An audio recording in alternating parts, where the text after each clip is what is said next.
شهر رمضان الذي أنزل فيه القرآن هدى للناس وبينات من الهدى والفرقان۔ رمضان المبارک کا مہینہ آنے ہی والا ہے، اور آپ جانتے ہیں کہ یہ ایک سیزن ہوتا ہے نیکیوں کا، جس میں ہم زیادہ سے زیادہ اثاثے بنا سکتے ہیں، لیکن اس کے لیے اگر اچھی پلاننگ اور ضروری اور غیر ضروری اور ترجیحات کا تعین نہ کیا جائے تو کئی دفعہ بہت اچھے مواقع بھی ہاتھ سے نکل جاتے ہیں اور آپ بعد میں خالی ہاتھ رہ جاتے ہیں۔ اور اگر آپ کو اس سے پہلے علم ہو کہ آپ اس میں سے کون سا زیادہ ضروری ہے جو لے سکتے ہیں اور اس کا انداز کیا ہوگا اور بہتر سے بہتر سروائیو کیسے کر سکتے ہیں، تو بہت اچھا رزلٹ رہتا ہے جب یہ سیزن آپ کا کلوز ہوتا ہے۔ تو اس سے پہلے بھی ہماری زندگیوں میں رمضان المبارک آتے رہے، اور یہ رمضان المبارک بھی ہم اللہ تعالیٰ سے دعا کرتے ہیں کہ ہمیں اللہم بلغنا رمضان غیر فاقدین ولا مفقودین۔ ہم اللہ تعالیٰ سے دعا کرتے ہیں کہ اللہ تعالیٰ ہمیں رمضان المبارک کی یہ بابرکت ساعات نصیب فرمائے، اور ایک اور رمضان ہماری نیکیوں میں اضافے کا باعث بنے۔ اور رمضان المبارک پہلے بھی آتے رہے، لیکن آج کے سیشن کا میرا جو بنیادی مقصد ہے وہ آپ ضرور سمجھیے کہ ہمارا بنیادی مقصد یہ ہے کہ ہم اس رمضان کو کوئی لائف چینجر رمضان بنائیں، جو ہماری زندگیوں کو بدل سکے، جس میں ہم جب یہ رمضان گزرے تو کافی کچھ ایسا ہو جو ہمیں لگے کہ یہ رمضان سے پہلے اچیو نہیں ہو پایا تھا، لیکن رمضان میں اللہ تعالیٰ نے بڑا کرم کر دیا۔ تو میری آپ سے گزارش ہے کہ یہ ایک سیشن کے طور پر یا صرف مجلس کی برکت کے طور پر، اگرچہ ایسی مجلسیں جو ہیں وہ ذاتی طور پر اتنی بابرکت ہوتی ہیں کہ اگر اور کچھ نہ بھی لیا جائے تو بھی مجلس کے اندر جو اجر و ثواب ہوتا ہے وہ الحمدللہ نصیب میں آ جاتا ہے۔ بلکہ ایک حلقے کے بارے میں رسول اللہ صلی اللہ علیہ وسلم نے فرمایا، جب اللہ کے گھروں میں سے کسی گھر میں حلقہ لگتا ہے دین کا، علم کا، اللہ کے ذکر کا، تو اللہ سبحانہ وتعالیٰ سب حلقے والوں کو معاف فرما دیتا ہے۔ تو فرشتے کہتے ہیں کہ اللہ اس میں تو ایک آدمی ایسا بھی تھا جو یہ مقصد لے کر نہیں آیا تھا کہ وہ دین کے ذکر کے حلقے میں مجلس میں بیٹھے۔ تو اللہ سبحانہ تعالیٰ نے ایک بات ارشاد فرمائی جو آپ سے شیئر کرنا بہت ضروری ہے۔ اللہ سبحانہ و تعالیٰ نے فرمایا کہ ہم لا یشقا جلیسہم، یہ اتنے مبارک لوگ ہیں، اتنے مبارک لوگ ہیں کہ ان کے ساتھ بیٹھنے والا اور آدمی بھی وہ محروم نہیں رہتا۔ یہ اتنے مبارک لوگ ہیں کہ یہ ان کے ساتھ جو بیٹھا ہوا ہے، چاہے وہ اس مقصد کے لیے نہیں آیا لیکن پھر بھی وہ محروم یہاں سے نہیں جائے گا، اس کو بھی ضرور عطا کیا جائے گا۔ تو ہم یہ عطائیں سمیٹنے کے ساتھ ساتھ ایک کام یہ بھی کر سکتے ہیں کہ ہم اس کو عمل کرنے کی غرض سے، عمل کرنے کی نیت سے اس مجلس کو جوائن کریں، اور ہم ابھی سے ایک ارادہ کریں، اور اسی کی وجہ سے پھر آپ اس مجلس سے زیادہ زیادہ فائدہ اٹھا سکتے ہیں کہ اس میں سے جو مجھے بہتر لگا میں اپنی زندگی میں انشاءاللہ اس کو اپلائی کروں گا انشاءاللہ۔ تو تب انشاءاللہ آپ دیکھیے گا کہ رمضان یہ پہلے رمضانوں سے بہت ہٹ کر ہوگا انشاءاللہ۔ اللہ سبحانہ تعالیٰ ہمیں اس کی توفیق دے۔ تو آئیے سب سے پہلے ہم دیکھتے ہیں کہ رمضان المبارک کیسا مہینہ ہے، اللہ تعالیٰ کی نظر میں یہ رمضان کیا چیز ہے، اس کو دیکھنا سب سے پہلے بہت ضروری ہے۔ اچھا، اللہ سبحانہ و تعالیٰ نے فرمایا شہر رمضان الذی انزل فیہ القرآن ہدی للناس وبینات من الہدی والفرقان فمن شہد منکم الشہر فلیصمہ ومن کان مریضا او علی سفر فعدۃ من ایام اخر یرید اللہ بکم اليسر ولا یرید بکم العسر ولتکملوا العدۃ ولتکبروا اللہ علی ما ہداکم ولعلکم تشکرون۔ یہ رمضان جو مہینہ ہے اس میں قرآن کو نازل کیا گیا ہے۔ تو آپ تصور کیجئے کہ قرآن مجید کو خاص رمضان کا انتخاب کر کے نازل کیا گیا، اور یہ قرآن لوگوں کی ہدایت کا باعث بھی ہے، اس میں ہدایت کی دلیلیں بھی ہیں، فرقان بھی ہے، فرق کرتا ہے یہ قرآن کے کون اپنا ہے کون پرایا ہے، کون اچھا ہے کون برا ہے، کون نیک ہے کون بد ہے۔ تو اللہ سبحانہ تعالیٰ نے فرمایا جس کسی کو بھی یہ مہینہ ملے وہ روزے ضرور رکھے اس مہینے کے، اور اگر کوئی مریض ہے یا سفر پر ہے تو وہ دوسرے دنوں میں روزے رکھ سکتا ہے۔ اللہ تعالیٰ تمہارے ساتھ آسانیاں چاہتا ہے، وہ تمہارے ساتھ مشکلیں نہیں چاہتا۔ بس اتنا کرنا ہے کہ تم نے گنتی پوری کرنی ہے، رمضان کے مہینے کے جتنے دن تھے اتنی گنتی روزوں کی تم نے پوری کرنی ہے، چاہے سفر میں ہو تو بعد میں کر لینا، لیکن گنتی پوری کرنی ہے۔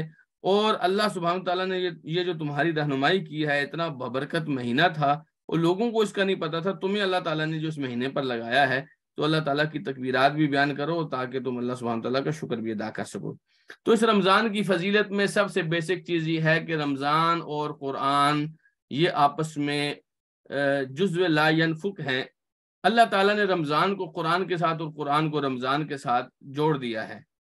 اس لیے دیکھیے یہ قرآن جہاں جہاں بھی گیا اس کو بڑی فضیلت بخشی، جہاں جہاں بھی گیا اللہ سبحانہ و تعالیٰ نے یہ قرآن دے کر جس فرشتے کو بھیجا، سب سے مبارک ترین فرشتوں کی مخلوق میں، پوری مخلوق میں سب سے مبارک ترین کوئی فرشتہ تھا تو جبریل امین تھے۔ اور قرآن اللہ سبحانہ و تعالیٰ نے فرمایا نزل بہ الروح الامین، یہ میرا امانت دار فرشتہ جو ہے وہ قرآن کو لے کر نازل ہوا، اور اس سے مراد جبریل امین ہے۔ پھر یہ قرآن محمد الرسول اللہ صلی اللہ علیہ وسلم پر نازل ہوا۔ آپ تصور کیجئے کہ اللہ سبحانہ تعالیٰ کی مخلوقات میں محمد الرسول اللہ صلی اللہ علیہ وسلم سب سے افضل ترین، آدم علیہ السلام کی اولاد میں کبھی اتنی فضیلت والے پیغمبر، اتنی فضیلت والا آدمی نہیں آیا، بشر نہیں آیا جو محمد الرسول اللہ صلی اللہ علیہ وسلم تھے۔ اور اس کی وجہ بھی یہ ہے کہ اللہ کے رسول صلی اللہ علیہ وسلم کو قرآن مجید عطا کیا گیا۔ پھر یہ جس امت کو ملا، ہم فقیروں کو، ہم گناہگاروں کو جو قرآن ملا، ہمیں رسول اللہ صلی اللہ علیہ وسلم نے فرمایا نحن الآخرون فی الدنیا والسابقون یوم القیامہ، ہم دنیا میں تو سب سے آخر میں آئے ہیں لیکن قیامت کے دن ہم سب سے آگے ہوں گے۔ ہمیں لوگوں کو کتابیں ہم سے پہلے دی گئیں لیکن فرمایا ہم قیامت والے دن سب سے آگے ہوں گے۔ تو آپ تصور کیجئے جس امت کو یہ قرآن دیا گیا، حالانکہ ہم جیسی فقیروں کی امت ہے یہ، لیکن باقی امتوں میں ہمارا ایک رتبہ اللہ تعالیٰ نے بنا دیا۔ تو آپ ذرا اس حوالے سے سوچئے کہ یہ جس مہینے میں نازل ہوا یہ مہینہ کیسا تھا۔ اور اللہ سبحانہ تعالیٰ نے لیلۃ القدر کے بارے میں فرمایا کہ انا انزلناہ فی لیلۃ القدر، اس کو ہم نے لیلۃ القدر میں نازل کیا۔ وما ادراک ما لیلۃ القدر، تمہیں پتہ کیا ہے، تمہیں کیا بتائے لیلۃ القدر کیا ہے؟ لیلۃ القدر خیر من الف شہر، یہ 1000 مہینے ایک طرف ہوں اور یہ ایک رات ایک طرف ہو، یہ پھر بھی بہتر ہوگی ان 1000 مہینوں سے۔ تو اس سے آپ رمضان کی فضیلت کا اندازہ لگا سکتے ہیں کہ قرآن نے رمضان کو کتنا تعلق بخشا ہے۔ اور رمضان تو ہے ہی قرآن مجید کا مہینہ، تو آئیے اس قرآن مجید کے مہینے کو مزید سمجھنے کی کوشش کرتے ہیں۔ نبی کریم صلی اللہ علیہ وسلم نے فرمایا اللہ تعالیٰ رمضان کے لیے کتنا اہتمام کرتا ہے۔ دیکھیے مطلب رمضان کے لیے اتنی پلاننگ، اتنا انتظام، اتنا اہتمام کرنا، یہ اللہ سبحانہ تعالیٰ کی طرف سے ہے۔ اور ہم حالانکہ اللہ سبحانہ و تعالیٰ ہمارے لیے کر رہا ہے، تو ہم جن کے لیے اتنا اہتمام ہو رہا ہے، آپ سوچئے کہ ہمیں رمضان کے لیے کیا اہتمام اور انتظام اور پلاننگ نہیں کرنی چاہیے۔ اب اللہ کے رسول صلی اللہ علیہ وسلم نے کیا فرمایا، اذا دخل شہر رمضان فتحت ابواب السماء وغلقت ابواب جہنم وسلسلت الشیاطین، جب رمضان کا مہینہ داخل ہوتا ہے آسمان کے دروازے سارے کے سارے کھول دیے جاتے ہیں اور جہنم کے سارے دروازے بند کر دیے جاتے ہیں اور شیطانوں کو جکڑ دیا جاتا ہے۔ مطلب آپ سوچیں کہ ابھی ادھر سے چاند نظر آیا، ادھر سے آسمان کے سارے دروازے، رحمت کے دروازے۔ ایک اور روایت میں مسند احمد کی روایت ہے فتحت ابواب الرحمہ، یعنی آسمان کے دروازے کھولنے کا کیا مطلب ہے، رحمت کے سارے دروازے کھول دیے جاتے ہیں۔ جو ہی ادھر سے رمضان کا چاند نظر آیا، ادھر سے رحمت کے سارے دروازے وا ہو جاتے ہیں اور جہنم کے جتنے دروازے ہیں سارے کے سارے بند ہو جاتے ہیں، اور شیطانوں کو اللہ سبحانہ تعالیٰ جکڑ دیتا ہے کہ نہیں، یہ مہینہ میرے بندوں کو کمائیاں کرنے دو، یہ مہینہ میرے بندوں کو اپنے فتنوں سے بچا کر رکھو، یہ مہینہ تم میرے بندوں کو اکسا نہیں سکتے، برباد نہیں کر سکتے، گناہوں پر نہیں لگا سکتے، یہ نیکیوں کا مہینہ ہے، یہ خیر کا مہینہ ہے، یہ میری طرف آنے کا مہینہ ہے، یہ توبہ انابت کا مہینہ ہے، استغفار کا مہینہ ہے، یہ قرآن کا مہینہ ہے۔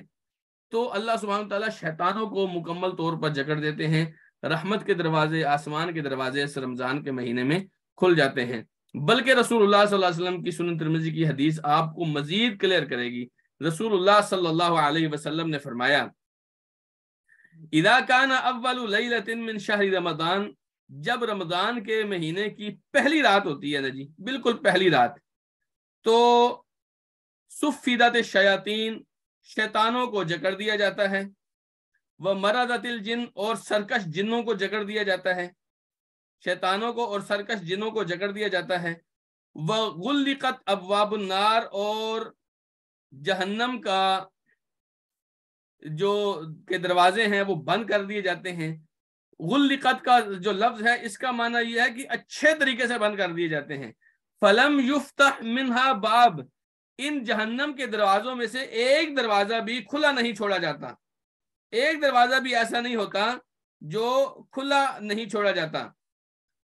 وفتحت ابواب الجنہ، اور جنت کے دروازے کھول دیے جاتے ہیں۔ فلم یغلق منہا باب، ایک دروازہ بھی جنت کا وہ بند نہیں چھوڑا جاتا، سب کے سب دروازے جو ہیں وہ کھول دیے جاتے ہیں۔ آپ تصور کیجئے کہ اتنا، حالانکہ جب آپ نے فرما دیا کہ وغلقت ابواب النار، جہنم کے دروازے اچھے طریقے سے بند کر دیے جاتے ہیں، تو اٹس کلیئر کہ جہنم کے دروازے بند کیا، لیکن رسول اللہ صلی اللہ علیہ وسلم نے مزید تاکید کے ساتھ اور ہمارے کان کھڑے کرنے کے لیے اور آنکھیں کھولنے کے لیے اور ہمیں چکنا کرنے کے لیے اور ہوشیار کرنے کے لیے مزید فرمایا فلم یفتح منہا باب، ایک بھی دروازہ کھلا نہیں رہتا جہنم کا۔ اور جب جنت کے بارے میں فرمایا فتحت ابواب الجنہ، جنت کے سارے دروازے کھول دیے جاتے ہیں۔ فلم یغلق منہا باب، ایک دروازہ بھی جہنم کا جو ہے وہ بند نہیں رہتا۔ وَيُنَادِي مُنَادٍ، اور اعلان کرنے والا اعلان کرتا ہے، یا باغی الخیری اقبل، اے خیر کے طلبگار آگے بڑھ، اے خیر کو چاہنے والے آگے بڑھ۔ وَيَا باغی الشر اقصر، اے شر کے پیچھے پڑے رہنے والے آدمی اب رک جا۔ وَلِلَّهِ عُتَقَاءُ مِنَ النَّارِ، اور اللہ تعالیٰ کی طرف سے کئی لوگوں کو آزاد کیا جاتا ہے۔ وَذَلِكَ كُلَّ لَيْلَةٍ، اور یہ ہر رات کا عمل ہے، ہر رات کا یہ عمل ہے۔ آپ تصور کیجئے باقاعدہ طور پر پہلی رات جو ہی ادھر سے آپ کو گورنمنٹ نے اعلان کیا نا چاند نظر آ گیا، وہ پہلی رات ہے، اور پہلی رات رب کریم کی طرف سے اعلان ہوتا ہے کہ میرے بندو، اگر تم میں سے کوئی نیکیوں کا طلبگار ہے تو اسے چاہیے کہ اب آگے آ جائے۔ اس ٹائم، یہ ٹائم ہے نیکیاں کرنے کا، یہ وقت ہے خیر جمع کرنے کا، یہ وقت ہے ایسٹس بنانے کا، یہ وقت ہے اللہ کو راضی کرنے کا، یہ وقت ہے پہلا عشرہ، دوسرا عشرہ، تیسرا عشرہ اللہ کے نام کرنے کا، یہ وقت ہے، آگے بڑھ۔ اور اگر تم میں سے کوئی آدمی گناہوں میں ڈوبا رہا، تم میں سے کوئی آدمی غلطیوں میں ڈوبا رہا، تم میں سے کوئی آدمی غلط راستے پر چلتا رہا، اکثر میرے بندے اب رک جا۔ اب یہ وہ دن نہیں ہے جو عام دن ہوں، یہ دن وہ نہیں ہے کہ آپ ابھی بھی اپنے گناہوں کی فہرست اسی طرح باقی رکھو۔ اب آپ کو کراس کرنے پڑیں گے، اب آپ کو گناہ چھوڑنے پڑیں گے، اب رک جاؤ۔ یہ عام دنوں کی طرح کے دن نہیں ہیں، یہ کچھ قیمتی دن ہیں، یہ کچھ اللہ کے دن ہیں، یہ کمائیوں کے دن ہیں، سستیوں اور غفلتوں کے دن نہیں ہیں۔ آگے بڑھیے، اور اگر آپ گناہوں میں ڈوبے ہوئے ہیں تو رک جائیے۔ وللہ، کیوں رک جائیے میرے پیارے بھائی، میری پیاری بہن؟ وللہ یعتقاء من النار، اس رمضان میں بلکہ فرمایا وذالک کل لیلہ، ہر رات یہ عمل ہوتا ہے۔ اللہ تعالیٰ ہر روز ایک فہرست کو جہنم سے آزاد کرتا ہے، ہر روز۔ آج فلاں فلاں میرے بندے کو، فلاں فلاں میری بندی کو، فلاں بچے کو، فلاں بڈھے کو جہنم سے نکال دو، یہ میرے ہو گئے ہیں۔ ہر روز ایسا ہوتا ہے۔ جو پہلے دن ہی اتنے جوش کے ساتھ، محبت کے ساتھ آتے ہیں، ان کا پہلی رات ہی نام نکل جائے، اور جو پہلی رات نہیں کرا سکے اگلے دن آ کے کرا لیا، معافیاں کرا لی، اگلے دن آ کے رب کریم کو منا لیا، اللہ میں نے تیرے سے دور بڑے دن گزارے ہیں، اب میں واپس آنا چاہتا ہوں، مجھے اپنا بنا لے۔ آپ یقین جانیے کہ اللہ سبحانہ و تعالیٰ کی طرف سے اعلان ہو جاتا ہے، اس کو نکال دے بھائی، ان کو نکال، یہ جہنم والے نہیں ہیں، اب یہ واپس آ گئے ہیں جی۔ ہر روز ڈے بائی ڈے یہ اعلان ہوتا ہے کہ ان کو جہنم سے آزاد کر دو۔ آپ کا کیا خیال ہے میرے عزیز بھائیوں، میرے عزیز بہنوں، میرے عزیز بزرگوں، مرد اور خواتین؟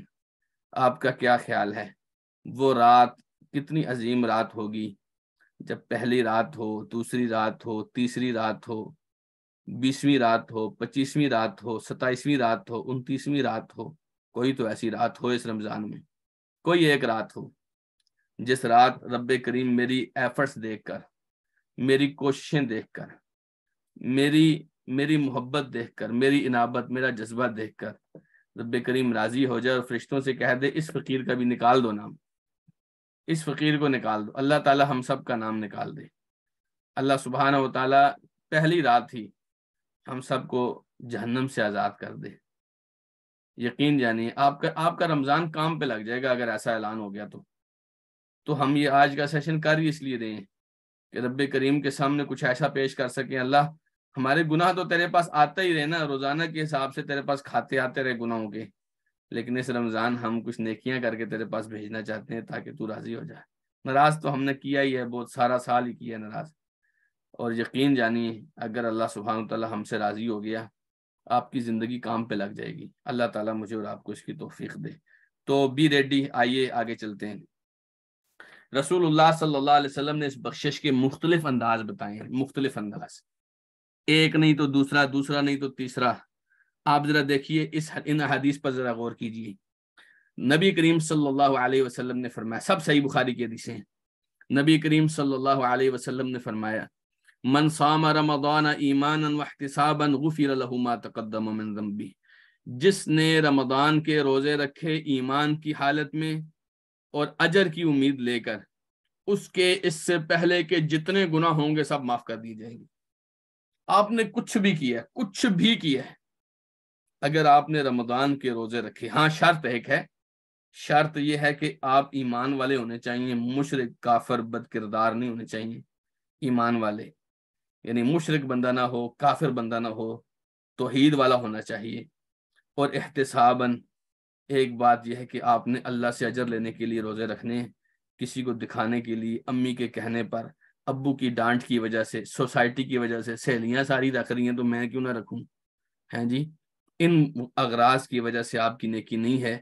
نیکی صرف اس لیے ہونی چاہیے کہ میں نے اپنے اللہ کو راضی کر کے اس سے اجر لینا ہے، یہ شرط ہے۔ ایمان کا مطلب ہے ایمان کی حالت میں، آپ ایمان کی حالت میں ہوں، کافر مشرک نہ ہوں، کافر مشرک روزے رکھے وہ قابل قبول نہیں ہے۔ ایمان کی حالت میں واحتساباً، اور اللہ سے اجر لینے کے لیے، خالص اللہ کے لیے ہوں، وہ غیر اللہ کے لیے نہ ہوں، دکھلاوے کے لیے، سنانے کے لیے نہ ہوں۔ اس دفعہ پتہ چلے فیملی کے اندر سارے روزے میں نے رکھے ہیں، نہیں، اس مقصد کے لیے نہ ہوں، بلکہ اس لیے ہوں اس دفعہ اللہ کو پتہ چلے کہ میرا یہ بندہ، میری یہ بندی، یہ اس دفعہ اس نے بہت کوشش کی ہے میرے پاس آنے کی، میرے قریب ہونے کی، مجھے راضی کرنے کی، فرمایا غفر لہ ما تقدم من ذنبی، اس کے جتنے گناہ اس سے پہلے ہوں گے سب کے سب معاف کر دیے جائیں گے۔ یہ بحث الگ ہے کہ صغیرہ ہوں گے یا کبیرہ ہوں گے، ہم اللہ سبحانہ و تعالیٰ کی رحمت کو صرف صغیرہ کے ساتھ خاص کیوں کریں؟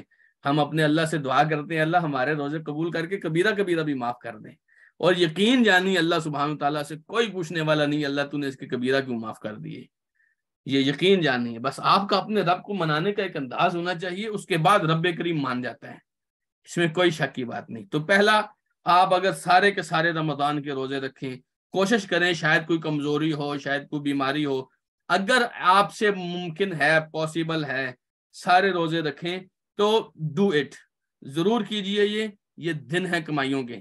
دوسری بات رسول اللہ صلی اللہ علیہ وسلم کی سنی، آپ نے فرمایا من قام لیلۃ القدر ایمانا واحتسابا غفر لہ ما تقدم من ذنبہ، جس نے ایک لیلۃ القدر کا قیام کیا، اور آپ کو پتہ ہے لیلۃ القدر 21ویں، 23ویں، 25ویں، 27ویں اور 29ویں، 21، 23، 25، 27، 29، یہ جو راتیں ہیں، ٹھیک ہے، یہ ان میں سے ایک رات ضرور لیلۃ القدر ہے، یعنی اگر آپ نے ان 5 راتوں کو جگایا تو ان میں سے ایک تو ضرور ہوگی لیلۃ القدر، لیلۃ القدر ان میں سے ایک ضرور ہے۔ اور اگر آپ نے ان 5 راتوں میں سے ایک لیلۃ القدر ڈھونڈ لی اور اس میں آپ نے اللہ کے حضور کھڑے ہو کے معافیاں مانگ لیں، اللہ کے حضور کھڑے ہو کے اپنے پاؤں کو تھکا لیا صرف اللہ کے لیے، شاید وہی ہے، آپ ایمان والے ہونے چاہیے اور آپ نے اللہ سے اجر لینے کے لیے یہ کام کرنا ہے۔ رسول اللہ صلی اللہ علیہ وسلم نے فرمایا اس سے پہلے آپ کے جتنے گناہوں کے پٹارے تھے رب کریم سب کے سب معاف کر دے گا، سب کے سب رب کریم معاف کر دے گا۔ کون اتنا گناہ گار ہے جی کہ جو کہے کہ مجھے اللہ معاف نہیں، اللہ سب کے سب معاف کر دے گا۔ اگر اس سے پہلے کچھ بھی کیا مالک الملک معاف کر دے گا، شرط یہ ہے کہ اللہ کے لیے آئیں ان ایک لیلۃ القدر میں۔ اور پھر فرمایا من قام رمضان ایمانا واحتسابا غفر له ما تقدم من ذنبه، اگر آپ رمضان المبارک کا یہ مہینے کا قیام کریں جسے آپ نماز تراویح کہتے ہیں، شرط پھر وہی ہے، آپ مشرک کافر نہیں ہونے چاہیے، مومن ہونے چاہیے اور اللہ سے اجر کی امید ہونی چاہیے۔ فرمایا غفر له ما تقدم من ذنبه، اس سے پہلے آپ کے گناہ جتنے بھی گزر گئے ہیں سب کے سب اللہ سبحانہ و تعالیٰ آپ کے معاف کر دے گا، سب کے سب معاف کر دے گا۔ تو یہ رمضان بہت قیمتی مہینے، اس کے روزے رکھ پا رہے ہیں روزے رکھیے، اللہ تعالیٰ پچھلے سب گناہ معاف کر دے گا۔ اس کا قیام کر پا رہے ہیں قیام کیجیے، تراویح پڑھیے، اللہ تعالیٰ آپ کے پچھلے سارے گناہوں کو معاف کر دے گا۔ آپ لیلۃ القدر ڈھونڈ پائے ہیں تو ڈھونڈیے اس کو، محنت کیجیے۔ میرے بھائی دکانیں ساری زندگی چلاتے رہتے ہیں، آپ یہ راتیں جاگنے کی راتیں ہیں، یقین جانیے اگر ایک رات آپ کو مل گئی، اس سے پہلے کی 20 25 30 60 80 100 سال کی زندگی، اس کے سارے گناہ اس ایک رات پر قربان ہو جائیں گی اگر اللہ تعالیٰ نے قبول کر لی تو آئیے یہ راتیں ضائع کرنے والی نہیں ہیں۔ رمضان المبارک سے آگے چلیے۔ رمضان المبارک کے بعد اس رمضان کی جو سب سے بیسک عبادت ہے کیا ہے؟ فمن شہید منکم الشہر فلیصمہ، جو اس مہینے کو پالے وہ اس کے روزے رکھے۔ رمضان کے روزے فرض ہیں، فرض ہے۔ فرض کا مطلب ہے اگر آپ یہ چھوڑیں گے، ایک روزہ بھی چھوڑیں گے تو یہ گناہ ہے، کبیرہ ہے، اور بسا اوقات اگر آپ اس کی توہین یا اس کی کم بے قدری کریں گے تو یہ کفر ہو جاتا ہے، آدمی اسلام کے دائرے سے نکل جاتا ہے۔ تو اللہ سبحانہ و تعالیٰ نے فرض کرا دیے۔ فرض کی آیت کہاں پر ہے؟ فرمایا کہ یا ایھا الذین آمنوا کتب علیکم الصیام کما کتب علی الذین من قبلکم لعلکم تتقون، اے اہل ایمان، اگر آپ ایمان والے ہیں تو آپ پر روزے فرض ہیں، آپ پر روزے فرض ہیں، کما کتب علی الذین من قبلکم، جس طرح تم سے پہلے لوگوں پر فرض کیے گئے تھے، لعلکم تتقون، روزوں کا مقصد یہ ہے تاکہ آپ کی زندگی گناہوں والی نہ رہے، تقوی والی بن جائے، آپ تقوی والے بن جائیں، آپ پرہیزگار بن جائیں، روزوں کا مقصد یہ ہے۔ تو روزے فرض کیوں کیے گئے ہیں؟ آپ کو پیوریفائی کرنے کے لیے، روزے فرض آپ کو ٹرین کرنے کے لیے، روزے فرض آپ کو بیٹر بنانے کے لیے ہیں۔ تو روزوں کی فرضیت کو سمجھیے، اپنی لائف کو چینج کیجیے ان روزوں کی وجہ سے۔ اور جیسے ہم نے کہا کہ اگر یہ روزے آپ نے رکھ لیے، اس سے پہلے آپ سے کیا ہو گیا، وہ بات ادھر ہی ہے، من صام رمضان ایمانا واحتسابا غفر له ما تقدم من ذنبه، اگر آپ نے روزے رکھ لیے ایمان کی حالت میں اور اجر کے لیے، اس سے پہلے کی آپ کی جتنی لائف تھی، جتنی زندگی تھی، جتنے سال تھے، سب کے سب معاف ہو جائیں گے۔ اللہ سبحانہ و تعالی ہمارے گزشتہ سالوں کو معاف کر کے آنے والے سال میں توفیق دے ہم ایسے روزے رکھیں کہ لعلکم تتقون کے ٹارگٹ کو اچیو کر سکیں۔ اس کے بعد آئیے روزوں کی کیا فضیلت ہے۔ یہ جو آپ روزے رکھتے ہیں، صبح سے لے کر شام تک آپ بھوکے رہتے ہیں، پیاسے رہتے ہیں، یہ آپ کو اس سے ملے گا کیا؟ نبی کریم صلی اللہ علیہ وسلم نے عام روزوں کے بارے میں فرمایا، من صام یوما فی سبیل اللہ، جس نے ایک روزہ ایک دن کا روزہ اللہ کے لیے رکھا۔ بعض علماء نے فی سبیل اللہ کا ترجمہ جہاد کے دوران کیا ہے، یہ بھی درست ہے اور بہت درست ہے۔ اسی طریقے سے بعض علماء نے کہا فی سبیل اللہ کا مطلب ہے کہ اللہ کی رضا کے لیے رکھا ہے، اخلاص کے ساتھ رکھا ہے۔ بعد اللہ وجہہ عن النار 70 خریفا، اللہ اس آدمی کے چہرے کو جہنم سے پھیر کے اتنے دور لے جاتا ہے کہ واپس جہنم تک پہنچتے ہوئے 70 سال لگ جائیں۔ ایک روزہ آپ سوچئے آپ کو جہنم سے 70 سال دور کر دیتا ہے، 70 سال دور کر دیتا ہے جہنم سے ایک روزہ، اگر آپ اللہ کے لیے رکھیں گے تو۔ اسی طریقے سے سنن ترمذی کی حدیث ہے، رسول اللہ صلی اللہ علیہ وسلم نے فرمایا، من صام یوما فی سبیل اللہ، جس نے اللہ کے لیے ایک روزہ رکھا، ایک دن کا روزہ، جعل اللہ بینہ و بین النار خندقا، اللہ تعالیٰ اس کے اور جہنم کے بیچ میں ایک خندق بنا دیتا ہے، ایک خلیج بنا دیتا ہے، کما بین السماء والارض، اتنا فاصلہ بنا دیتا ہے جتنا آسمان اور زمین کے بیچ کا فاصلہ ہے، جتنا زمین سے آسمان تک پہنچتے ہوئے وقت لگتا ہے۔ اگر ایک بندہ ایک روزہ رکھے اللہ کے لیے، ایک روزہ، اللہ تعالیٰ اس کے چہرے کو، اس آدمی کو جہنم سے اتنا دور کر دیتا ہے جتنا اللہ نے زمین سے آسمان کو دور کیا ہے۔ اتنا دور اللہ سبحانہ و تعالیٰ کر دیتا ہے صرف ایک روزہ. اور یہ عام دنوں کے روزے کی بات ہے. آپ سوچئے اگر یہ روزہ آپ رمضان میں رکھیں, صرف آپ نے اس میں اپنے اخلاص کو قائم رکھنا ہے, یقین جانیے ایک ایک روزہ آپ کو ہزاروں سال جہنم سے دور کر سکتا ہے. اللہ سبحانہ وتعالی ہمیں لوگوں کے روزوں کی طرح بنا لے. روزے کے بارے میں رسول اللہ صلی اللہ علیہ وسلم نے حدیث قدسی بیان کی.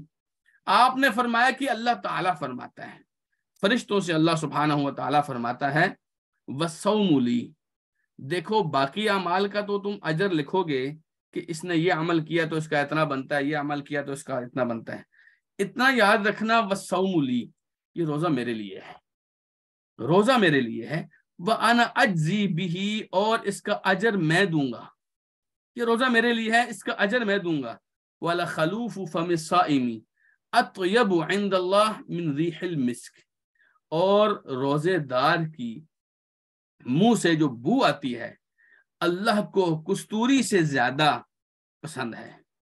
جب آپ کا پیٹ خالی ہوتا ہے نا, تو خالی پیٹ ہونے کی وجہ سے اندر معدے سے ایک بدبو آتی ہے. یہ گندے دانتوں کی وجہ سے بدبو آتی ہے, وہ مراد نہیں ہے.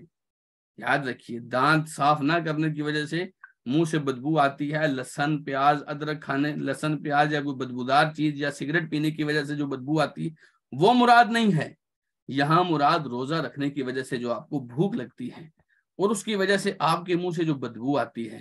شاید لوگ اس کو ناپسند کرتے ہوں, لیکن رسول اللہ صلی اللہ علیہ وسلم نے فرمایا اللہ کو یہ اتنی پیاری لگتی ہے, اتنی پیاری لگتی ہے کہ اللہ تعالیٰ کو جو کستوری ہے اس سے زیادہ روزے دار کے منہ سے آنے والی یہ بدبو پیاری لگتی ہے, کیونکہ یہ اللہ کے لیے ہے نا, اس کا اجر اللہ دے گا.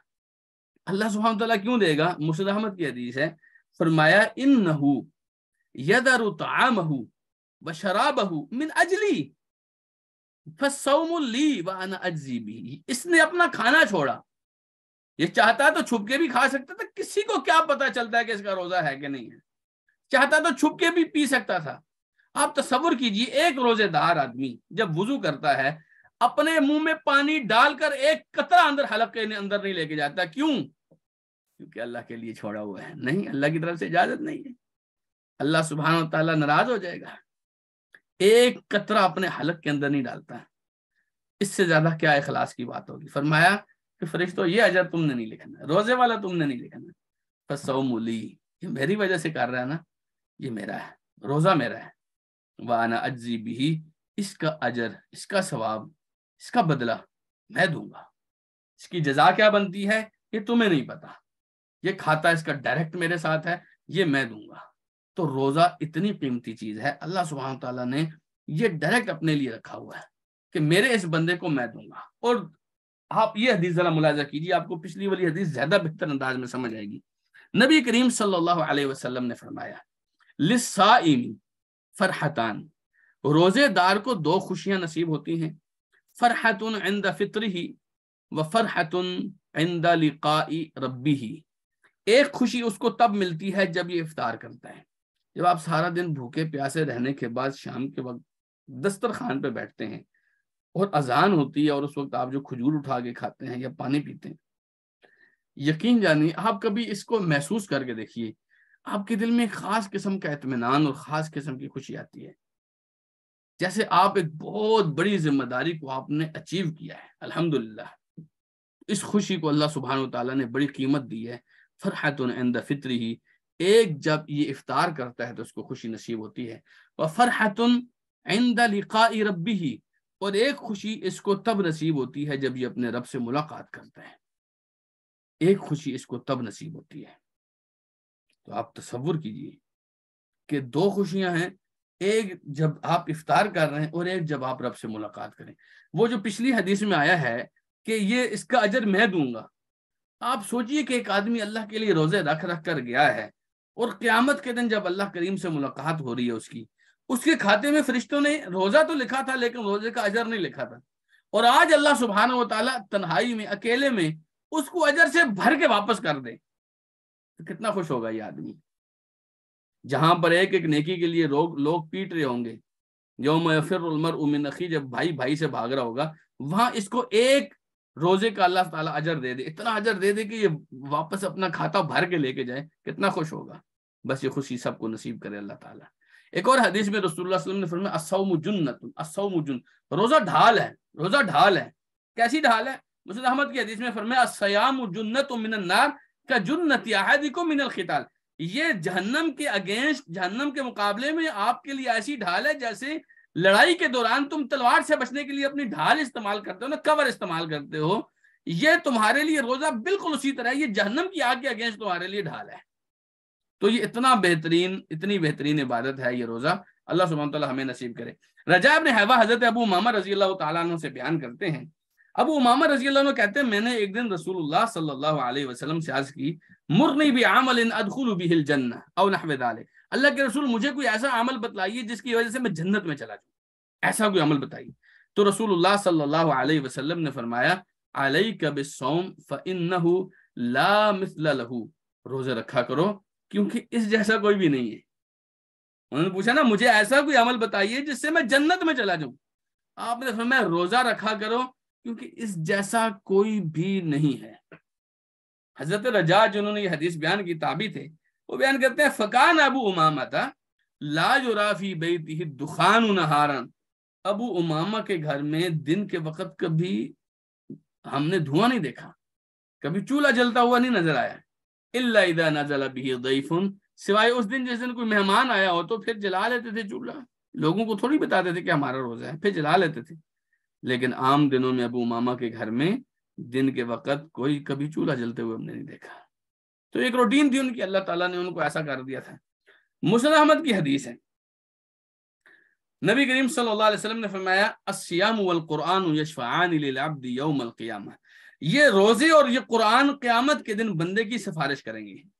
آپ تصور کیجئے کہ ایک آدمی اگر گناہوں میں پھنسا ہوا ہو، اس کے کھاتے میں آ گیا ہے جی اس کے گناہ زیادہ ہیں نیکیاں کم ہیں، یہ پھنس گیا ہے، پریشان ہے، آرڈر آنے لگا ہے کہ یہ آدمی جہنم میں جائے گا، لیکن روزہ آ جائے، کیونکہ روزے کا تو اجر لکھا ہی نہیں ہوا تھا، روزہ آ جائے کہ اے رب، اے میرے رب، آپ ذرا اندازہ کیجئے روزہ ایسے سفارش کرنے کی، میں ہی سمجھ لوں، ہر بندہ اپنے بارے میں تصور کر لے کہ مجھے میرے گناہوں نے پھنسا دیا ہو اور روزہ آ کے اپنے اللہ کے سے فرمائے، عرض کرے اے رب، اے میرے رب، منعتہ الطعام والشہوات بالنہار، دن کے وقت یہ کھانا نہیں کھاتا تھا، یہ شہوتوں سے رکتا تھا، بیوی اس کے پاس تھی لیکن بیوی کے پاس بھی نہیں جاتا تھا، کیوں؟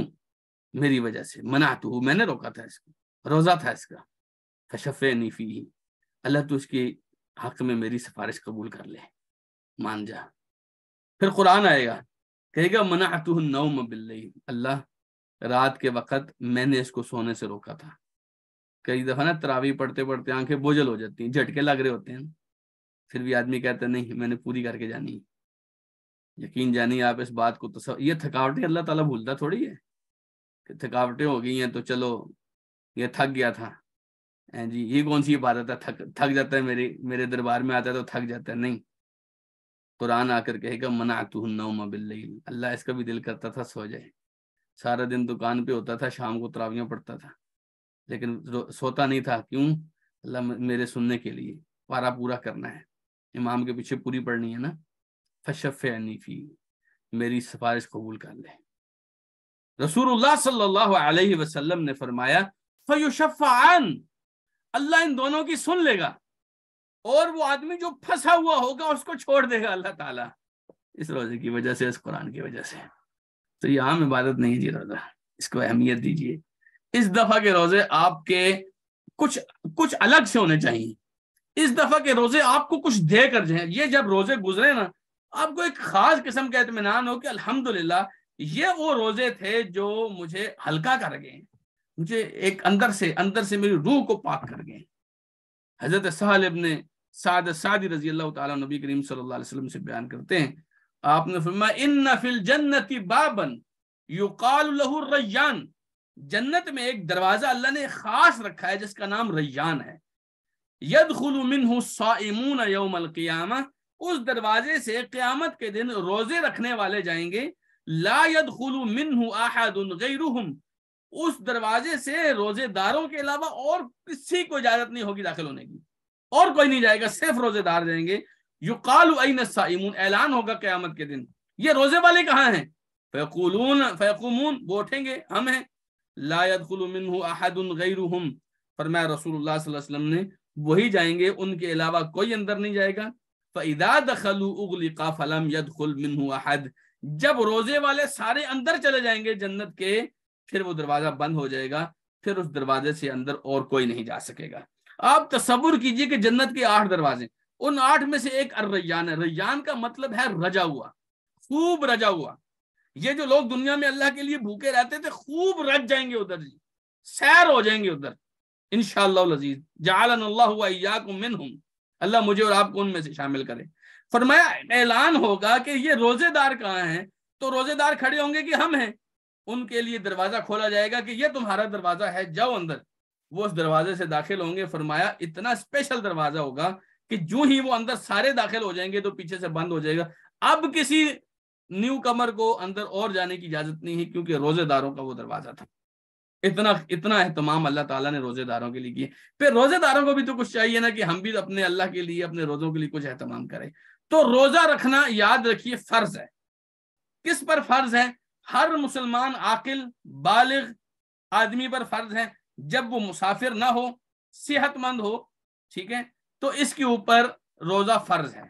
مسلمان عاقل ہو، بالغ ہو، غیر مسافر ہو اور صحت مند آدمی ہو، ٹھیک ہے۔ اگر مسلمان نہیں ہے تو روزہ عام طور پہ فرض نہیں۔ عاقل نہیں ہے مطلب بندہ پاگل ہے تو روزہ فرض نہیں ہے۔ بالغ نہیں ہے بندہ بچہ ہے تو روزہ فرض نہیں ہے، ٹھیک ہے۔ اگر آدمی مسافر ہے تو روزہ فرض نہیں ہے۔ اگر آدمی مریض ہے تو روزہ فرض نہیں ہے، صحت مند ہے تو فرض ہے، ٹھیک ہے۔ تو بالغ آدمی، مسلمان تو آپ کو پتہ ڈیفائنڈ ہے۔ بالغ کیا ہوتا ہے؟ جس کے اوپر روزہ فرض ہوتا ہے۔ میں نے عام طور پہ یہ دیکھا ہے کہ میں اپنے اچھے بھلے بڑے بچوں کو روزہ نہیں رکھا دی کہ ابھی بچہ ہے، اس کے اوپر کون سے اتنے فرض ہیں روزے۔ بالغ کو ڈیفائن کیا گیا ہے کہ بالغ کون ہوتا ہے، اس کو سمجھیے تاکہ آپ آئندہ اپنے بچوں کو اس اہم فریضے سے محروم نہ کریں۔ اور جو بالغ ہونے کا مطلب ہے کہ اس نے روزہ رکھنا ہی رکھنا ہے، پیپر کی وجہ سے روزہ نہیں چھوڑ سکتا، وہ دھوپ کی وجہ سے روزہ نہیں چھوڑ سکتا، گرمی لگتی ہے میرے بیٹے کو روزہ نہیں چھوڑ سکتا، بھوک لگ جاتی ہے اس کو روزہ نہیں چھوڑ سکتا، نہیں، ان کی وجہ سے روزہ نہیں چھوڑے گا۔ بالغ ہوگا تو، اگر بچہ ہے تو پھر کوئی بات نہیں۔ بالغ کی نشانیاں دیکھیے، اگر بچے کی عمر، بچہ ہے یا بچی ہے، 15 سال کے ہو گئے ہیں تو یہ بالغ کی عمر ہے۔ 15 سال ہونے کے بعد آٹومیٹیکلی اس کے اوپر روزہ فرض ہے۔ 15 سال کا بچہ بالغ ہوتا ہے۔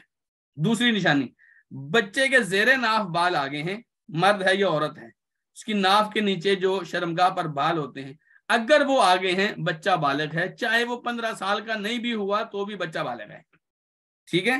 یہ ان میں سے دونوں میں سے ایک نشانی۔ تیسری نشانی، بچے کو احتلام آ گیا ہے، سٹارٹنگ میں فرسٹ ٹائم بچہ ہے یا بچی، اس کو احتلام آ گیا ہے، اس کو وہ بالغ ہو جائے گا، اس کے اوپر روزہ فرض ہو جائے گا۔ اس کے لیے 15 سال کی عمر ہونا بھی ضروری نہیں، یہ 15 سال کی عمر ہونا بھی ضروری نہیں۔ 15 سال کی عمر تو تب ہے جب نیچے والی تینوں نشانیوں میں سے کوئی بھی نہیں ہوگی، تو 15 تو آٹومیٹکلی ہو جائے گی نا۔ تو تیسری نشانی ہے کہ احتلام آ جائے۔ چوتھی نشانی لڑکیوں کے ساتھ خاص ہے، وہ یہ ہے کہ لڑکیوں کو حیض کا خون آ جائے۔ بچی ہے اگر 13 سال میں، 14 سال میں، 15 سال میں حیض کا خون آ گیا ہے تو بچی بالغ ہو گئی ہے۔ اب اس کے اوپر روزے فرض ہیں جب تک یہ صحت مند ہے، خون وغیرہ کے دن نہیں ہے تو یہ صحت مند ہے، ٹھیک ہے، اس کے اوپر روزہ فرض ہے۔ اور اگر 15 سال تک بھی یہ خون نہیں آیا تو پھر ڈائریکٹلی 15 سال کی عمر میں بچی یا بچہ خود بخود بالغ ہو جائیں گے۔ 15 سال کا بچہ روزہ نہیں چھوڑ سکتا، یہ بالکل کلیئر کیجیے۔ اور 15 سال اسلامی سال، 15 چاند کے 15 سال، ٹھیک ہے، یہ سورج والے 15 سال نہیں، ان میں 150 دنوں کا گیپ بن جاتا ہے۔ اگر آپ سورج والے کاؤنٹ کر بھی رہے ہیں تو 150 دن 15 سال میں سے مائنس، اس میں ایکسٹرا لگائیں گے۔ جب 14 سال کا ہوگا تو اس کو آپ نے 140 ڈیز، 140 دن یا 150 دن اوپر رکھنا ہے کہ اس کی عمر اتنی ہو گئی ہے، پھر اس کے بعد کرنا ہے۔ اگر وہ 15 سال کا ہو گیا ہے تو وہ بالغ ہے اور اس کے اوپر روزہ فرض ہے، ٹھیک ہے۔ اور اگر تینوں میں، نیچے والی تینوں نشانیوں میں سے کوئی ایک نشانی بھی آ گئی ہے تو وہ بچہ بالغ ہے، اس کے اوپر روزہ فرض ہے۔ اس بات کو آپ نے ذہن میں بٹھانا ہے۔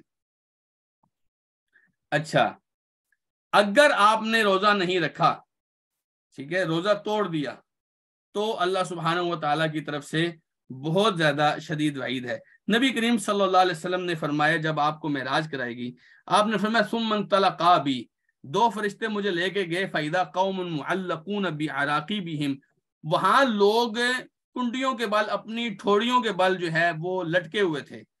مشققۃ اشداقہم، ان کی باچھیں چری ہوئی تھیں. تسیل اشداقہم دمن، باچھوں میں سے خون آ رہا تھا.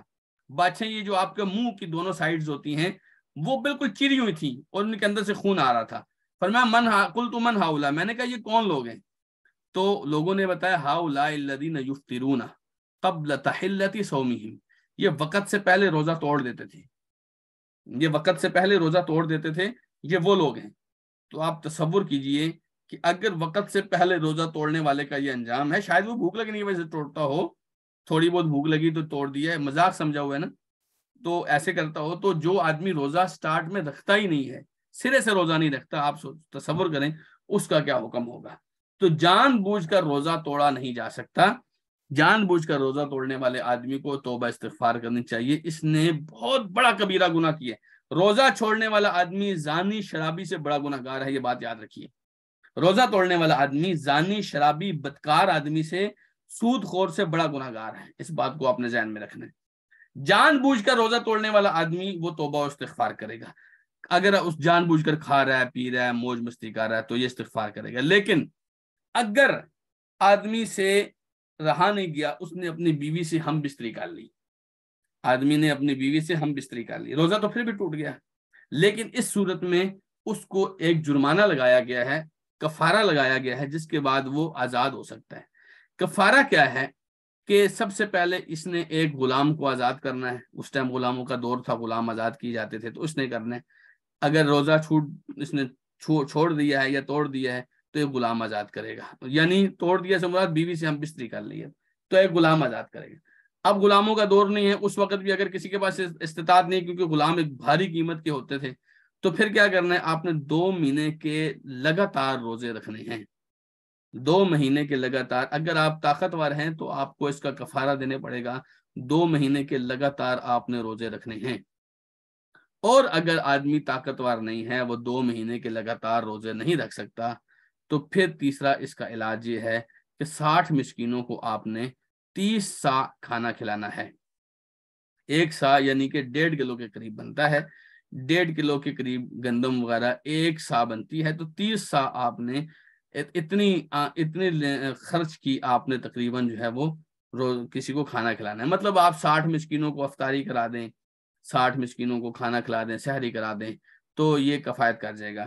اگر آدمی سے ہم بستری ہوگی، یہ آگے پوری حدیث لکھی ہوئی ہے، میں وقت کی قلت کی وجہ سے حدیث نہیں پڑھ رہا ہوں، لیکن یہ حکم آپ نے ذہن میں رکھنا ہے کہ اگر آدمی جو ہے اس نے جان بوجھ کر روزہ توڑا ہے تو.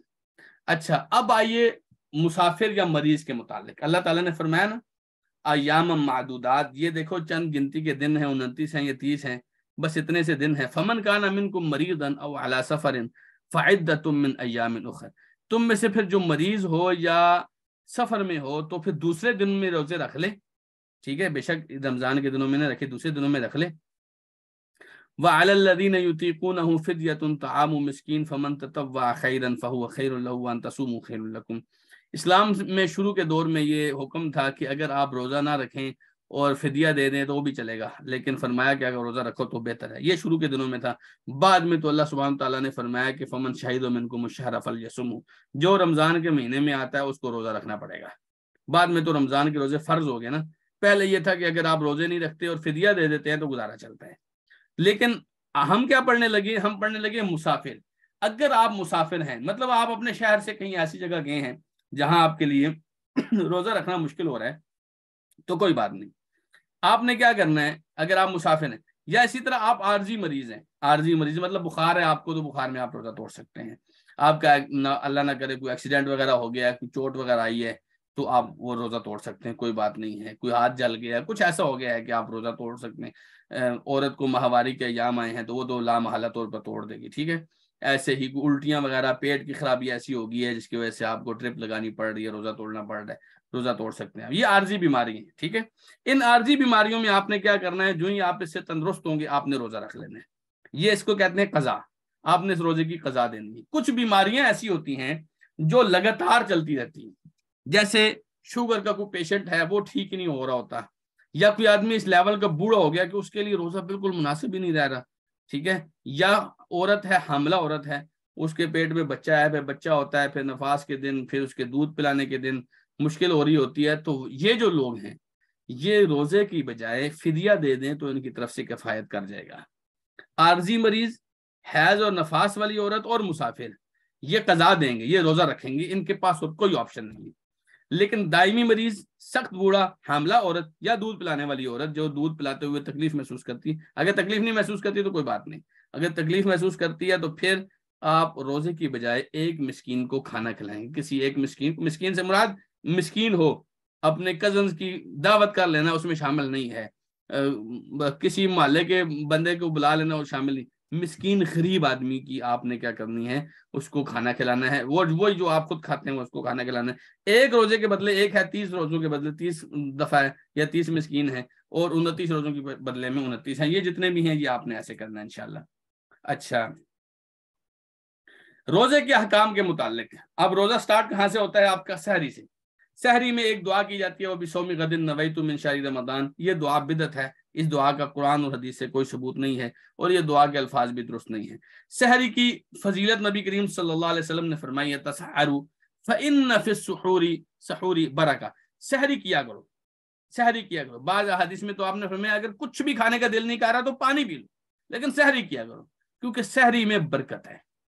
سحری کا جو کھانا ہے یہ بہت برکت والا ہوتا ہے، جتنا آپ کے لیے ممکن ہو سحری ضرور کریں۔ سحری کرنے سے مراد سحری کرنا ہے، سحری کرنے سے مراد پیٹ میں انڈیل دینا نہیں ہے کہ آپ کا جی نہیں بھی چاہ رہا، سحری پیٹ بھرا بھی ہوا پھر بھی انڈیلو بھائی شام تک چلنا ہے، مطلب آپ نے وہ پیٹ رکھا ہوا ہے، کوئی سٹوریج نہیں، کولڈ سٹوریج نہیں رکھی بھی جہاں آپ نے صرف سٹور کرنا ہے، ٹھیک ہے۔ سحری کر کیجیے آپ، سحری میں برکت ہے، لیکن پیٹ میں اپنی گنجائش سے زیادہ نہ انڈیلیے کہ مشکل ہو جائے بعد میں۔ سحری کے وقت عام طور پر خواتین جو ہے وہ کھانا پکانے وغیرہ میں لگی رہتی ہیں، جیسے ہی کھانا پک کے وہ دسترخوان پہ لگ جاتا ہے تو اٹھا دیتی ہیں، ہاں جی سحری لگ گئی، جلدی جلدی آئے جلدی، وہ آدمی آنکھیں ملتا ملتا آ کے سحری کے اس پہ بیٹھ جاتا ہے۔ یہاں پہ ایک بہت اہم کام جو رہ جاتا ہے وہ یہ ہے استغفار۔ اللہ تعالیٰ نے 2 مقامات پر سحری کے استغفار کو بڑی اہمیت دی ہے، فرمایا وَبِالْأَسْحَارِ هُمْ يَسْتَغْفِرُونَ، یہ جو میرے بندے ہیں یہ سحری کے وقت استغفار کرتے ہیں، اس سورہ زاریات میں فرمایا، اور دوسری کا فرمایا وَالْمُسْتَغْفِرِينَ بِالْأَسْحَارِ، سحری کے وقت استغفار کرنے والے لوگ۔ اس کا مطلب ہے سحری کا بہت خاص وقت ہوتا ہے، بہت خاص، اذان سے پہلے پہلے کا جو وقت ہے بہت خاص ہوتا ہے۔ تو ایک تو خواتین جو کھانا بنا رہی ہیں کچھ کر رہی ہیں ان کو ساتھ ساتھ چاہیے کہ استغفار کا ورد کرتے رہیں کرتے رہیں کرتے رہیں، اور اگر ان کو 5-10 منٹ آپ دے دیں، مرد حضرات دے دیں کہ 5-10 منٹ پہلے اٹھ جاؤ، یا 5-10 منٹ ان کو ریسٹ دے دو، اچھا کھانا کھا لیا ہم نے تو اب آپ تھوڑی دیر کے لیے اپنے مصلے پہ چلی جاؤ، تو یہ سب سے بیٹر ہے۔ لیکن اگر ایسا وقت نہیں مل پا رہا تو کھانے کے دوران ہی استغفر اللہ واتوب الیہ، جی استغفار کے جتنے بھی آپ کو صیغے طریقے دعائیں آتی ہیں وہ کریں انشاءاللہ، سید الاستغفار پڑھیں، سحری کے وقت استغفار کثرت سے کریں۔ اور مردوں کو چاہیے اگر خاتون کھانا بنا رہی ہے تو بجائے اس کے کہ صبح اٹھ کے فیس بک کھول کے بیٹھ جائیں، صبح اٹھ کے واٹس ایپ کے میسیجز دیکھنا شروع کر دیں، موبائل کو پھینکی۔ یہ رمضان موبائل کا مہینہ نہیں ہے، بالکل مہینہ نہیں ہے، سیل فون کا مہینہ، سوشل میڈیا کا بالکل نہیں ہے بھائی میری بہن، مطلب آپ نا اس رمضان میں بہت بڑی نیکی کر سکتے ہیں نا، اس موبائل سے میں کہتا ہوں جان چھڑا لیں، جتنی چھڑا سکتے ہیں، جو ضروری ہے پھر وہ تو ہم کچھ نہیں کہتے، لیکن جتنی چھڑا سکتے ہیں۔ سحری کے وقت آپ 10 منٹ 15 منٹ اکیلے چلے جائیں، اکیلے۔ نبی علیہ السلام نے فرمایا اس وقت آسمان دنیا پر رب کریم کا نزول ہوتا ہے جیسے اس کی شان کے مطابق ہے، اور اللہ تعالیٰ اعلان کر رہا ہوتا ہے حل من مستغفر فاغفر له، کوئی ہے بخشش مانگنے والا وہ آئے مجھ سے بخشش مانگے میں اس کو معاف کر دوں گا، کوئی ہے تو آئے، کوئی ہے تو آئے۔ تو آپ اس وقت جا کے کیوں نہیں کہتے اللہ میں ہوں، گناہوں میں ڈوبا ہوا، بیکار گندا آدمی، لیکن تیری بخشش کا سوال لے کر آئے ہوں، اللہ مجھ فقیر کو معاف کر دے، میری بیوی کو معاف کر دے، میرے بچوں کو معاف کر دے، غلطیاں ہو گئی، خطائیں ہو گئی، یقین مانیے اگر اس دوران کوئی ایک حد آنسو نکل آیا نا سمجھے کام ہو جائے گا انشاءاللہ۔ آنسو نکلنا انشاءاللہ قبولیت کی نشانی ہے، اگر یہ مصنوعی آنسو نہیں ہے انشاءاللہ قبولیت کی نشانی ہے۔ سحری کے وقت یہ وقت ضائع کرنے والا تو بالکل نہیں، فیس بک اس قابل تو ہے ہی نہیں، یا یوٹیوب یا واٹس ایپ یا انسٹاگرام یا ٹویٹر، مطلب یہ چیزیں تو اس قابل ہے ہی نہیں کہ آپ ان کو وقت دیں۔ سحری کے وقت میں آپ اپنے آپ کو وقت دیں، صرف اپنے آپ کو، تنہائی میں بیٹھ جائیں، اپنے اللہ سے کہیں اللہ مجھے معاف کر دے۔ یقین جانے ایسے ہی کوئی اذان سے پہلے پہلے ہی اعلان ہو جائے گا، اس کو نکال جہنم سے، ایسے ہی ہو جائے گا اعلان۔ تو یہ وقت آپ نے ضائع نہیں کرنا، مجھ سے یہ وعدہ کی، آپ اپنے آپ سے یہ وعدہ کیجیے، یہ وقت آپ نے ضائع نہیں کرنا، بہت قیمتی وقت ہے۔ تو سحری کے وقت یہ کام آپ نے کرنا ہے۔ اسی طرح افطاری کا وقت آتا ہے، جب نبی کریم صلی اللہ علیہ وسلم سے ثابت ہے یہ دعا، سنن نبی داود کی، ذهب الظمأ وابتلت العروق وثبت الاجر انشاءاللہ، کہ پیاس چلی گئی، جب آپ پہلے کھجور کھائیں اور پانی پیئیں نا تو ساتھ ہی میں یہ دعا پڑھ لیں، ذهب الظمأ وابتلت العروق وثبت الاجر انشاءاللہ، پیاس چلی گئی، رگیں تر ہو گئیں، اور اللہ نے چاہا تو اجر بھی پکا ٹھکا ہو گیا، اجر بھی ثابت ہو گیا۔ افطاری کے وقت نبی علیہ الصلوۃ والسلام نے فرمایا لا یزال الناس بخیر ما عجل الفطر، لوگ اس وقت تک خیر میں رہیں گے جب افطاری میں جلدی کریں گے۔ جلدی سے مراد یہ ہے کہ جہاں وقت داخل ہوا ساتھ ہی آپ نے افطاری کر لی، یہ جو 1 منٹ 2 منٹ 5 منٹ کا انتظار ہوتا ہے، ذرا احتیاط کر لیں، یہ درست نہیں ہے۔ آپ کے لیے درست یہ ہے کہ آپ کو کنفرم ہونا چاہیے بس کہ افطاری کا ٹائم ہو گیا ہے، ٹھیک ہے، آپ نے افطار کر لینی ہے۔ البتہ اگر آپ کی مسجد کی اذان ایگزیکٹ ٹائم پہ ہوتی ہے تو پھر مسجد کی اذان کے ساتھ افطاری کریں، اگر مسجد کی اذان لیٹ ہوتی ہے تو پھر آپ اپنے ٹائم پہ افطاری کریں گے، ٹھیک ہے۔ افطاری کے وقت کی اہمیت جیسے میں نے بتایا کہ اللہ کے رسول صلی اللہ علیہ وسلم نے فرمایا کہ وللصائم فرحتان، روزے دار کو 2 خوشیاں نصیب ہوتی ہیں، ایک خوشی کب ہوتی ہے؟ افطاری کے وقت۔ نبی کریم صلی اللہ علیہ وسلم نے فرمایا ثلاثۃ لا ترد دعوتهم، 3 آدمیوں کی دعا تو کبھی رد ہوتی نہیں ہے، الامام العادل، انصاف کرنے والا حکمران، وہ دعا کرتا ہے تو اللہ رد نہیں کرتا، والصائم، روزے دار، حتی یفطر، یہاں تک کہ وہ افطار کر لے، تو روزے دار آدمی کی دعا افطار کے قریب زیادہ قبول ہوتی ہے، ودعوت المظلوم، اور مظلوم آدمی کی دعا فرمایا یرفعها اللہ دون الغمام یوم القیامہ، قیامت کے دن اللہ تعالیٰ بادلوں سے اوپر اس کی دعا لے کے جائے گا، وتفتح لها ابواب السماء، اور اس کے لیے آسمان کے سارے دروازے کھلیں گے، ویقول، اللہ تعالیٰ فرمائے گا بعزتی لانصرنک ولو بعد حین، فرمائے گا میری عزت کی قسم میں تیری مدد ضرور کروں گا، اگرچہ کچھ دیر بعد کر رہا ہوں، قیامت کے دن کر رہا ہوں، لیکن کروں گا ضرور، میں تجھے ایسے نہیں چھوڑوں گا۔ تو یہ جو روزے دار ہے یہ افطاری کے وقت اس کی دعا قبول ہوتی ہے۔ افطار کے حوالے سے یاد رکھیے دوسروں کو، خاص طور پہ غریب لوگوں کو افطاری کرانے کا بڑا اجر ہے۔ نبی کریم صلی اللہ علیہ وسلم نے یہ جو آپ کے چوکوں میں نا مزدور بیٹھے ہوتے ہیں ان کو اپنے گھر لے جائیے۔ میں اس حوالے سے اپنی قوم سے شکوہ کے نہ ہوں کہ ہمارے بڑے بڑے گھر، بڑے بڑے ڈرائنگ رومز، اس میں کوئی بھی نہیں آتا، کھانا بھی کھانا ہوتا ہے تو ہوٹلنگ کر لیتے ہیں، گھر میں کسی کو نہیں لے کے آتے، یہ بہت عجیب سا ایک رسم ہے۔ افطاری کے قریب اپنی جس سڑک سے آپ کچوریاں لے کے جا رہے ہیں اور سموسے لے کے جا رہے ہیں نا، وہیں پہ دیکھیں کوئی 1-2 غریب ہیں، ان کو گھر لے، آپ فیملی کے ساتھ کیجئے، کوئی بات نہیں، اس بیچارے کو گھر کی بیٹھک میں بٹھا کے نا اچھی سی افطاری کرا دیں۔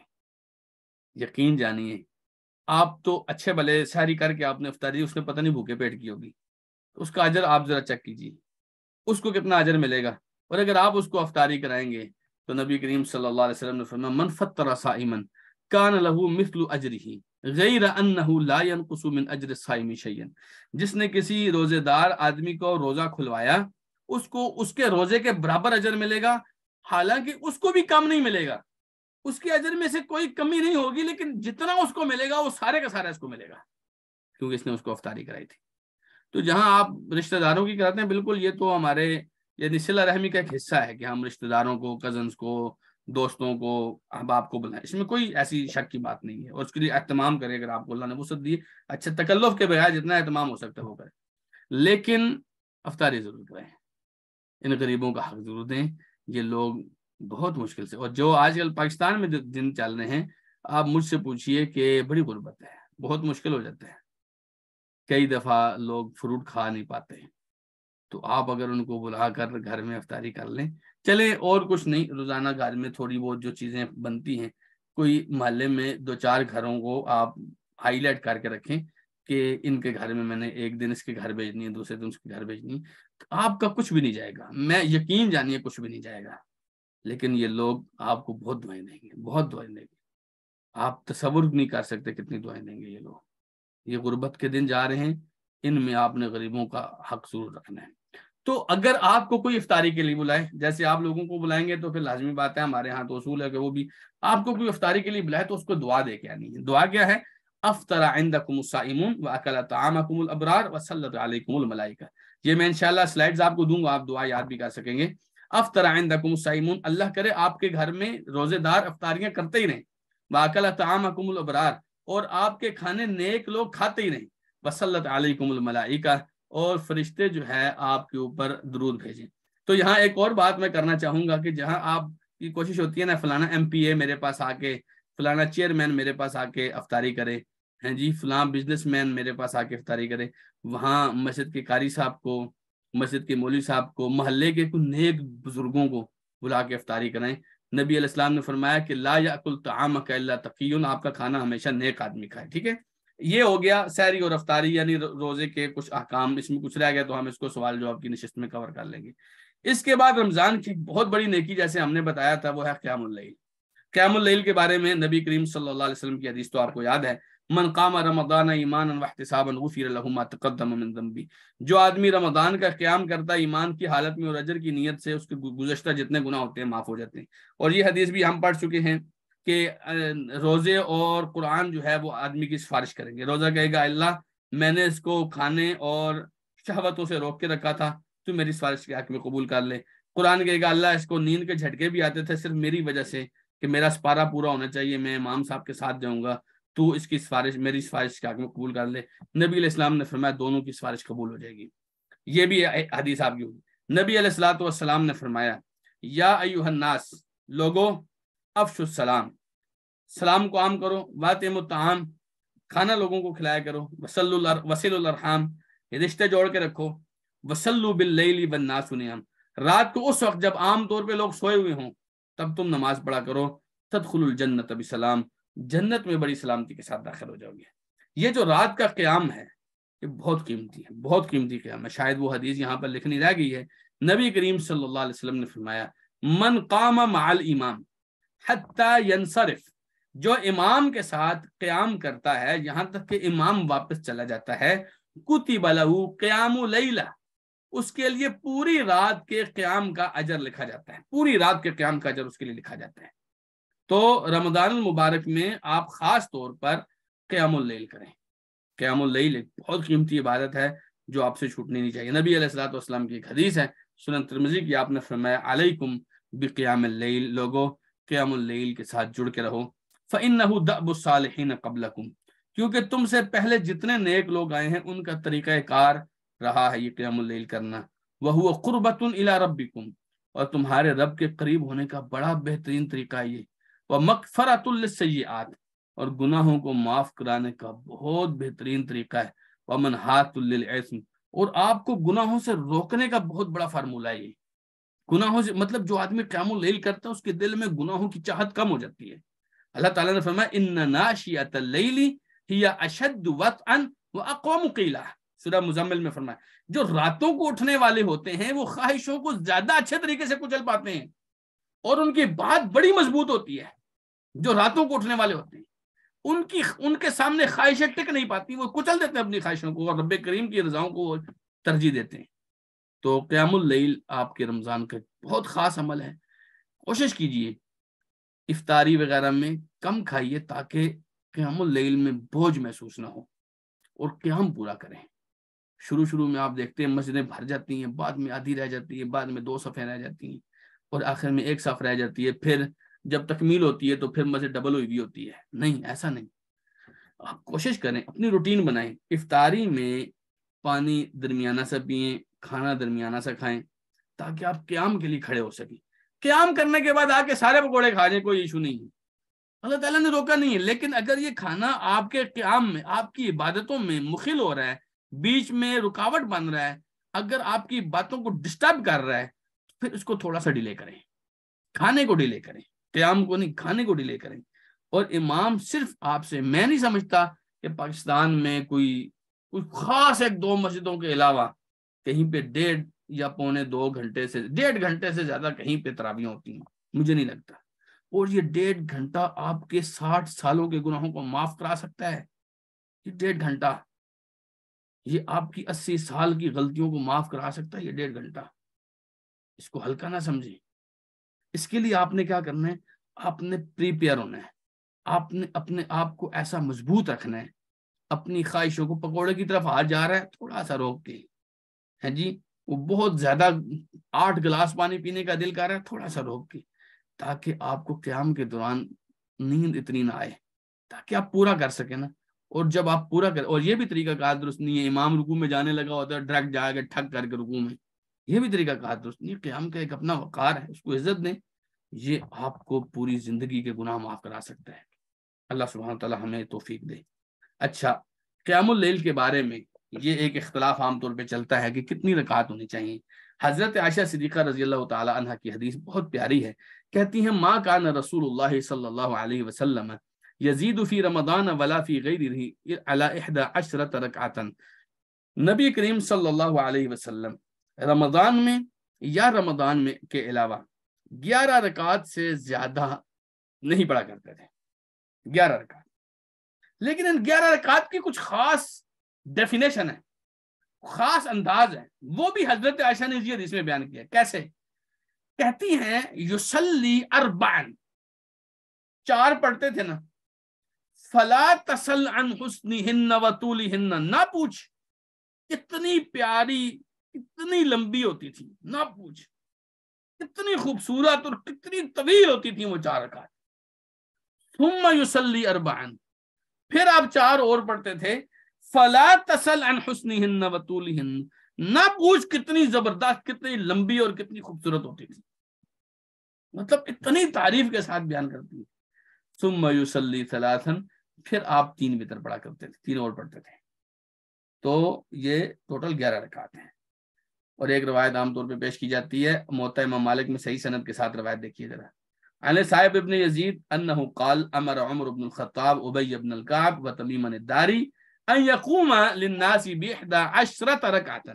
حضرت صاحب بن یزید کہتے ہیں کہ حضرت عمر ابن خطاب رضی اللہ تعالی عنہ نے ابی ابن کعب اور تمیم داری رضی اللہ تعالی عنہما کو حکم دیا کہ لوگوں کو 11 رکعت پڑھائیں. 11 رکعت پڑھائیں. قال وقد کان، لیکن وہ پڑھاتے کیسے تھے ذرا اس کو ڈیفائن کیا انہوں نے. کہتے ہیں وقد کان القارئ یقرأ بالمئین حتی كنا نعتمد على العشی من طول القیام. قاری 100 آیتیں ایک رکعت میں پڑھتا تھا، 100 آیتیں، اور یہاں تک کہ ہم اپنی لاٹھیوں کے ساتھ ٹیک لگانا شروع ہو جاتے تھے، اتنا لمبا قیام ہوتا تھا. وما كنا ننصرف الا في فروع الفجر، اور ہم جب واپس جاتے تھے تو فجر کے قریب گھر پہنچتے تھے. اتنی لمبی تو 11 رکعت ہوتی تھی. پھر آپ کے پاس 20 کا کدھر ٹائم بچتا ہے؟ 20 کا ٹائم پھر بچتا ہی نہیں آدمی کے پاس. اس بات کا خیال رکھیں. اتنی لمبی رکعتیں جب آپ پڑھیں گے تو پھر آپ اسی طرح پڑھیں گے جس طرح رسول اللہ صلی اللہ علیہ وسلم کی سنت ہے. رسول اللہ صلی اللہ علیہ وسلم کی سنت سے آگے بڑھ کر آپ نہیں پڑھیں گے. اس بات کا آپ نے خیال رکھنا ہے. اچھا، حضرت ابو ہریرہ کے گھر میں قیام کیسا ہوتا تھا یہ ذرا دیکھیے. کہتے ہیں کان ابو ہریرہ رضی اللہ تعالی عنہ ہوا وامرأتہ وخادم. حضرت ابو ہریرہ، ان کی بیوی اور ان کا ایک خادم، بعض روایات میں آتا ہے کہ ان کا بیٹا تھا. یہ 3 لوگ تھے. یتعاقبون اللیل ثلاثا، انہوں نے رات کو 3 حصوں میں تقسیم کیا ہوا تھا. 3 حصے کیسے؟ اصل میں حضرت ابو ہریرہ کو رسول اللہ صلی اللہ علیہ وسلم نے فرمایا تھا ابو ہریرہ جب بھی سونا نا وتر پڑھ کے سونے. تو حضرت ابو ہریرہ نا عشاء کے بعد قیام اللیل کر لیا کرتے تھے، اپنی تہجد پڑھ لیا کرتے تھے عشاء کے بعد. اور آپ کو پتہ ہے عشاء کے بعد تہجد کا وقت شروع ہو جاتا ہے. تو وہ تہجد پڑھ لیا کرتے تھے عشاء کے بعد. پھر وہ اپنی بیوی کو جگاتے تھے، اور وہ جو درمیانی تیسرا تہائی حصہ ہوتا تھا اس میں پڑھتی تھی. پھر وہ اپنے خادم یا بیٹے کو جگاتی تھیں. وہ جو آخری حصہ ہوتا تھا وہ اس میں قیام کرتا تھا. تو ان کے گھر میں، حضرت ابو ہریرہ کے گھر میں پوری رات 3 حصے تھے رات کے، اور 3 لوگ تھے. تو تینوں کے تینوں لوگ پوری رات یوں سمجھیے گھر میں قیام اللیل چلتا تھا. مطلب ان کا اپنی ایک سٹائل تھا، ان کی روٹین تھی ایک. تو آپ کر سکتے ہیں. نبی کریم صلی اللہ علیہ وسلم کی حدیث حضرت ابو ہریرہ نے خود بیان. کہتے ہیں جو بیان کرنے والے شیخ ہیں یہ حدیث، وہ کہتے ہیں حضرت ابو ہریرہ یہ عام دنوں کی روٹین تھی کہ رات کے 3 حصے کرتے تھے، اور ایک حصے میں خود، دوسرے حصے میں بیوی، تیسرے حصے میں خادم. کہتے ہیں انہوں نے ہی حدیث بیان کی من قام رمضان ایمانا واحتسابا غفر له ما تقدم من ذنبه. آپ سوچیں کہ حضرت ابو ہریرہ رمضان میں کتنی محنت کرتے ہوں گے. تو یہ بہت قیمتی دن ہے، ان کو اچیو کیجئے، ان کو خالی نہ جانے دیجیے. رمضان المبارک میں ایک بہت خاص عمل کیا ہے، وہ ہے تلاوت قرآن. تلاوت، اللہ تعالیٰ نے فرمایا ان الذین یتلون کتاب اللہ واقاموا الصلاۃ وانفقوا مما رزقناہم سرا وعلانیۃ یرجون تجارۃ لن تبور. وہ لوگ جو اللہ کی کتاب کی تلاوت کرتے ہیں، نماز قائم کرتے ہیں اور اللہ کے دیے ہوئے میں سے خرچ کرتے ہیں، وہ ایسی تجارت کو ہاتھ ڈالتے ہیں جس میں نقصان نہیں ہے. لیوفیہم اجورہم ویزیدہم من فضلہ، اللہ ان کو اجر بھی دے گا اور اپنے فضل سے ان کو معاف بھی کرے گا. انہ غفور شکور، وہ معاف کرنے والا اور قدردان ہے. تلاوت قرآن، نبی کریم صلی اللہ علیہ وسلم نے فرمایا ما اذن اللہ لشیء ما اذن لنبی حسن الصوت یتغنى بالقرآن یجہر بہ. اس کے دو ترجمے. ایک ترجمہ یہ ہے کہ اللہ تعالیٰ نے کسی بھی چیز کو اتنا کان لگا کر نہیں سنا جتنا کان لگا کے اللہ تعالیٰ نے اپنے پیارے نبی کو پیاری آواز میں قرآن مجید ایک خاص لہجے میں پڑھتے ہوئے، اونچی آواز میں پڑھتے ہوئے، اللہ نے جتنا کان لگا کے اس کو سنا ہے، کبھی کسی چیز کو اتنا کان لگا کے نہیں سنا، یعنی اتنا غور سے اللہ تعالیٰ نے کسی اور چیز کو نہیں سنا. اور ایک اس کا ترجمہ یہ ہے کہ اللہ تعالیٰ نے ایسی اجازت تو کسی چیز کی بھی نہیں دی جتنی اجازت اللہ تعالیٰ نے اپنے پیارے نبی کو خوبصورت آواز کے ساتھ قرآن مجید کو اونچی آواز میں گنگنانے کی اجازت دی. اتنی اجازت اللہ تعالیٰ نے اور کسی کو، مطلب آپ قرآن جتنا پڑھیں گے اللہ سبحانہ تعالیٰ اتنا راضی ہوتا ہے. امام سفیان ثوری کہتے ہیں اذا دخل رمضان ترک جمیع العبادہ واقبل علی قراءۃ القرآن. کہتے ہیں کہ جب رمضان داخل ہوتا تھا سفیان ثوری باقی سارے کام سائڈ پہ کرتے تھے، باتیں سائڈ پہ کرتے تھے، قرآن کے ساتھ جڑ جاتے تھے. اور نبی کریم صلی اللہ علیہ وسلم کی حدیث آپ کو پتہ ہے نا، الماہر بالقرآن مع السفرۃ الکرام البررہ والذی یقرأ القرآن ویتتعتع فیہ فلہ اجران. جو قرآن کو پڑھنے کا ماہر ہے وہ تو مقرب ترین، نیک ترین، معزز ترین فرشتوں کے ساتھ ہوگا. جو قرآن پڑھنے کا ماہر، آپ دیکھتے ہیں کئی لوگ قرآن پڑھتے ہیں تو مطلب روح جو ہے نا وہ مطمئن سی ہو جاتی ہے. یہ مہارت ہوتی ہے، اللہ تعالیٰ جس کو بھی نصیب کرے. یہ لوگوں نے محنتیں کی ہوتی ہیں، اس کی تجوید، اس کے تلفظ وغیرہ میں محنتیں کی ہوتی ہیں. اور انشاءاللہ ہم سابقون کے تمام اسٹوڈنٹس کو بھی یہ موقع دے رہے ہیں. رمضان کے بعد میری شیخ سے بات ہوگی ہے، انشاءاللہ رمضان کے بعد آپ کے لیے تجوید کا اور قرات کا ایک بہترین کورس لے کے آ رہے ہیں انشاءاللہ تعالیٰ کی توفیق کے ساتھ. تو مہارت حاصل کیجئے، یہ تو سب سے بڑی بات ہے. لیکن اگر آپ کو مہارت کے ساتھ پڑھنا نہیں آ رہا تو کوئی بات نہیں، اس کا یہ مطلب نہیں آپ قرآن چھوڑ دیں، یہ مطلب قطع نہیں ہے. پھر آپ نے کیا کرنا، اللہ کے رسول نے فرمایا اگر آپ قرآن پڑھ رہے ہیں اور اس میں اڑ رہے ہیں، اٹک رہے ہیں، تو ڈبل اجر ہے، ڈبل اجر. اور اگر میں یہ کہوں کہ ایک پڑھنے کا اور ایک اڑنے کا اجر ہے تو یہ غلط نہیں ہے. مطلب ایک آدمی ٹرائی کر رہا ہے، کوشش کر رہا ہے، اسٹرگل کر رہا ہے اپنے پاس سے، لیکن اس کی زبان پہ نہیں چڑھ رہا، پھر چڑھا رہا ہے، پھر نہیں چڑھ رہا، تیسری مرتبہ چوتھی مرتبہ میں لفظ اس کا صحیح ہو کے نکلتا ہے، فرمایا اس کو ڈبل اجر ملے گا. تو کوئی ایسا آدمی، کوئی ایسا انکل، کوئی ایسی آنٹی، کوئی ایسی بھائی، ایسی بہن جس کو قرآن اچھے طریقے سے پڑھنا نہیں آتا تو بیٹھ جائے کہ نہیں مجھے تو پڑھنا نہیں آتا. نہیں، ٹرائی یور بیسٹ، جتنا آپ سے ہو سکتا ہے اتنا آپ کوشش کیجیے، اتنا کوشش کیجیے. امام زہری رحمہ اللہ تابعی تھے، کہتے ہیں ان کے بارے میں آتا ہے اذا دخل رمضان، جب رمضان داخل ہوتا ہے تو کہتے ہیں انما هو تلاوت القرآن و اطعام الطعام. یہ مہینہ تو کھانا کھلانے کا اور تلاوت قرآن کرنے کا ہے. تو وہ یہی کام کیا کرتے تھے امام زہری رحمہ اللہ، حضرت یہی کام کیا کرتے تھے. تو یہ کام کرنے کے ہیں. امام ابن حجر رحمہ اللہ کیا فرماتے ہیں، کہتے ہیں مسلمانوں کا یہ طریقہ رہا ہے کہ جب شعبان کا مہینہ شروع ہوتا ہے تو مصاحف پر جھک جاتے ہیں اور زکوٰۃ ادا کر دیتے ہیں. زکاتیں دیتے تھے رمضان کے مہینے میں اور قرآن کے ساتھ جڑ جاتے تھے. تو یہ آج کا ہمارا سیشن تھا. امید ہے آپ کو اس کا فائدہ ہوا ہوگا. آپ اپنا ایک تو فیڈ بیک ضرور دیجیے گا انشاءاللہ، اور دوسرا یہ ہے کہ اس میں جو آپ کے سوالات ہیں وہ آپ ضرور کیجیے گا. اللہ تعالیٰ مجھ اور آپ کو اس کی توفیق دے. اور ہماری کوشش ہے کہ ہم انشاءاللہ اس کا ایک اور حصہ بھی رکھیں جس میں انفاق فی سبیل اللہ اور قبولیت عمل کی کچھ چیزیں آپ سے ڈسکس کیجئے انشاءاللہ. اگر آپ اس کے لیے تیار ہیں اور اس میں ہمارے ساتھ معاونت کریں گے اس پیغام کو پھیلانے کی تو ضرور ہم وہ پروگرام بھی رکھیں گے انشاءاللہ. بارک اللہ فیکم. السلام علیکم ورحمۃ اللہ وبرکاتہ.